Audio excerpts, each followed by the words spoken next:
Apa saja bentuk-bentuk perilaku menyimpang? Perilaku menyimpang terdiri atas dua bentuk, yaitu berdasarkan sifatnya dan kedua berdasarkan pelakunya. Yang pertama, berdasarkan sifatnya. Penyimpangan bersifat positif yang mempunyai dampak positif terhadap sistem sosial karena mengandung unsur inovatif, kreatif, dan memperkaya wawasan seseorang. Contohnya, emansipasi wanita dalam kehidupan bermasyarakat yang memunculkan wanita karir.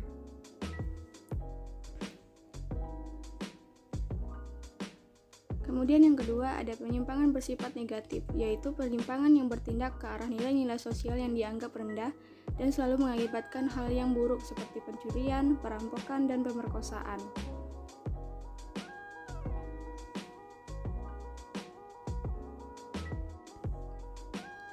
Penyimpangan primer adalah penyimpangan yang dilakukan seseorang dengan sifatnya yang temporer dan tidak berulang-ulang. Contohnya, seorang siswa yang terlambat masuk sekolah karena ban motornya bocor. Penyimpangan sekunder adalah perilaku menyimpang yang nyata dan seringkali terjadi sehingga berakibat cukup parah. Contohnya, orang terbiasa minum minuman keras. Kemudian yang kedua, berdasarkan pelakunya.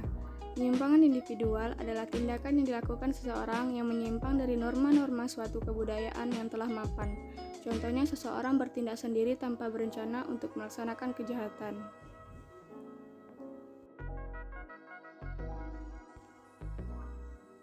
Penyimpangan individu berdasarkan kadar penyimpangannya dibagi menjadi 5. Pertama, pembandel, yaitu penyimpangan karena tidak patuh pada nasihat orang tua untuk mengubah pendiriannya yang kurang baik. Kedua, pembangkang, yaitu penyimpangan karena tidak taat pada peringatan orang-orang. Yang ketiga, pelanggar, yaitu penyimpangan karena melanggar norma-norma umum yang berlaku. Yang keempat, perusuh atau penjahat, yaitu penyimpangan karena mengabaikan norma-norma umum sehingga menimbulkan kerugian harta, benda, atau jiwa di lingkungannya. Kemudian yang kelima, munafik, yaitu penyimpangan karena tidak menepati janji, berkata bohong, maupun berkhianat. Kemudian penyimpangan kelompok adalah penyimpangan atau tindakan yang dilakukan sekelompok orang yang tunduk pada norma kelompok namun bertentangan dengan norma masyarakat yang berlaku.